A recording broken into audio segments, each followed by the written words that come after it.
Welcome to Benefit Basics Part 2, the Year 2000 Plan. The Year 2000 Plan is for employees hired on or after July 1st of 2000, or for those who were hired before July 1st, 2000, but left employment before becoming vested. In this section, we will discuss key features of the Year 2000 Plan, such as eligibility for benefits, the benefit formula, cost of living adjustments, backdrop, payment options, and the overall value of your benefit. The vesting requirement for the Year 2000 Plan is 5 years of service. This means that once you work for 5 years in a benefit-eligible position, you are guaranteed to receive a lifetime retirement benefit once you meet the Year 2000 Plan age and service requirements for normal or early retirement eligibility. What are those requirements? The requirements are the same for MODOT and civilian patrol, however, they are different for uniform patrol. First, let's look at the eligibility guidelines for MODOT and civilian patrol members. They can reach normal retirement eligibility by reaching age 62 with at least 5 years of service, or by satisfying the Rule of 80. The Rule of 80 is the point when your age plus your years of service equal 80. The minimum age requirement for the Rule of 80 is age 48. Now, it is possible to retire earlier, but with a reduced monthly benefit amount.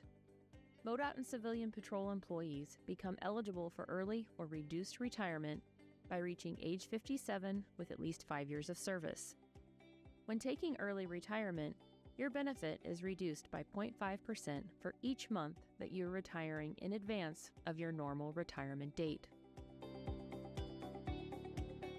Uniform patrol employees become eligible for normal retirement by fulfilling the Rule of 80 or at age 60, which is the mandatory retirement age for uniform patrol members. Uniform patrol employees in the Year 2000 Plan may retire early under the same guidelines as civilian employees in the Year 2000 Plan, which is when they reach age 57 with at least 5 years of service. But remember, when taking early retirement, your benefit is reduced by 0.5% for each month that you retire in advance of your normal retirement date.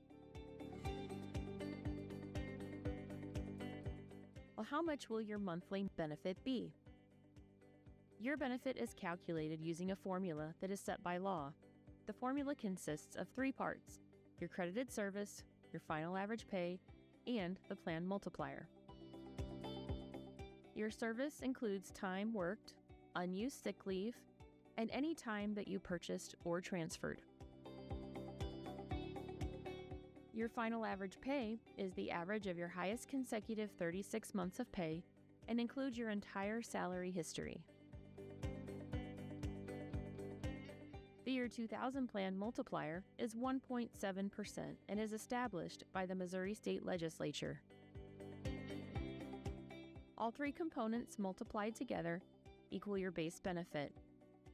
Benefits are paid on the last banking day of the month and are paid for the lifetime of the retiree and, if applicable, their surviving spouse. An additional component of the Year 2000 Plan is the temporary benefit. The temporary benefit formula is the same as the base benefit formula with one exception. The temporary benefit multiplier is 0.8%.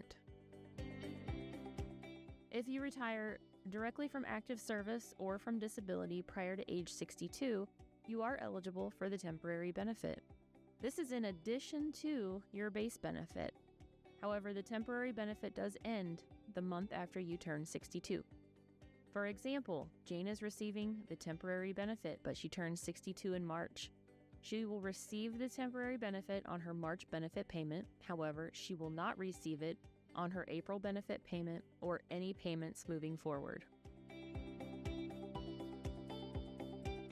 Now that we've explored when you'll be eligible to receive a benefit and how the benefit is calculated, will the benefit amount stay the same for the rest of your life? No, it will not. Benefit payments are eligible for annual cost of living adjustments. The cost of living adjustment, or COLA for short, is an important part of your overall retirement picture. Put simply, the COLA is a raise that you receive on your benefit each year for the rest of your life. COLAs in the year 2000 plan are equal to 80% of the increase in the Consumer Price Index for urban consumers and can fluctuate between 0 and 5%. The MPERS COLA is in no way tied to the Social Security COLA. When it comes to talk of your MPERS benefit, you will undoubtedly hear a lot about the backdrop provision. Well, what is backdrop and how does it work? To be eligible, you must continue to work at least 2 years beyond normal retirement eligibility. But put simply, the backdrop is a payment option that allows you to receive a lump sum of money at the time of retirement in addition to your lifetime benefit. Let's take a look at how backdrop works. First, you need to reach your normal retirement eligibility. If you are unsure as to what that entails, we covered it in the beginning of this video. Next, you must work at least 2 years past your eligibility date. After you've worked at least 2 years past your eligibility date, then you can decide when to retire. The date that you choose must be an earlier date that we call your backdrop date. This is the date in which your backdrop lump sum will be calculated as well as your monthly benefit. Once you retire on your backdrop date, you'll receive a lump sum payment that is equal to 90% of the benefit you would have received if you would have actually retired on your backdrop date. This lump sum can be distributed as a rollover to another qualified plan, such as Missouri Deferred Comp, or distributed as cash, or a combination of the two. Keep in mind that by choosing backdrop, your retirement benefit is calculated based on less service and often, but not always, a lower final average pay. Confused? That's okay, we get it. If you want more specifics and perhaps more clarification on backdrop, please view the backdrop video in our targeted topic series. Now we've explored when you'll be eligible for retirement, how your benefit is calculated, cost of living adjustments, and the backdrop. Now we'll move on to the payment options that you have at retirement.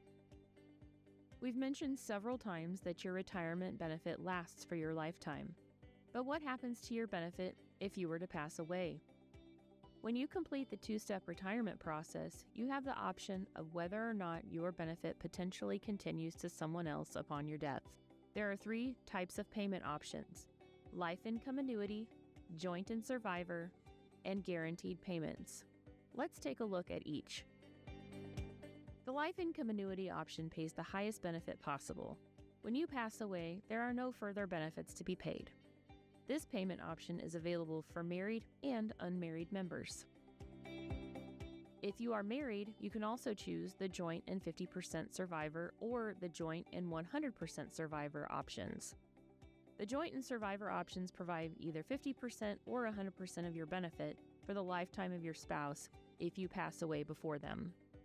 Note that the joint and survivor payment options, they do reduce your monthly benefit, and this reduction is based on the age difference between the retiree and their spouse.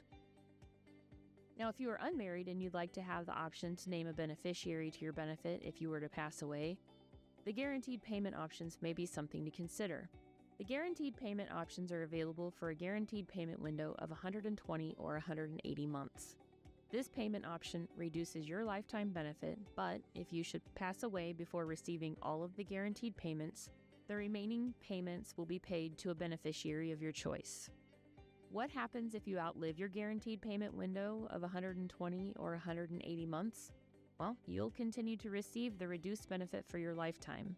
But upon your passing, no further benefits will be paid. Is this confusing? Yes. So let's take a look at an example. Karen is retiring in January of 2023 and decides to choose the 120 guaranteed payments. She can name any beneficiary of her choice, and since she doesn't have a spouse, she decides to name her niece as a beneficiary. Let's say that Karen passes away in December of 2028. She's received 72 payments of the 120 guaranteed payments, so her niece will receive the remaining 48 payments. After 120 payments have been paid, there are no further benefits to be paid.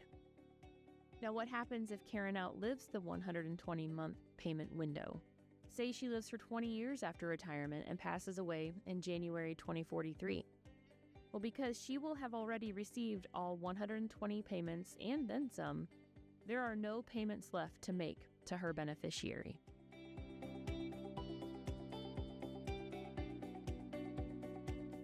So far, we've reviewed a lot of information about your MPERS benefit. What we have not done yet is given you a good sense of the true value of your benefit. Let's take a look at an example. Donna is age 51 and she's worked for 29 years. She now qualifies for retirement since her age plus her service equals 80. Her final average pay is $3,500 per month. Using the benefit formula, multiplying service, salary, and the multiplier, including the temporary benefit, we've calculated her beginning benefit to be $2,537.50 per month. Now let's take that $2,537.50 per month and apply an average annual COLA of 2% and project it forward over the course of Donna's life. For this example, Donna retired on June 1st, so year 1 would only reflect 7 months of a benefit instead of a full 12 months. Now keep in mind that Donna's temporary benefit will end at age 62, and after 30 years of retirement, Donna would have received over $946,000 in total benefits. When you consider that Donna did not contribute any of her own money to the plan, that is an extraordinary value indeed. Remember the well-rounded approach from Benefit Basics Part 1? Well, Donna's pension from MPERS, plus her Social Security benefit, plus her personal savings, will help her to live a comfortable, dignified retirement after a long career serving the public.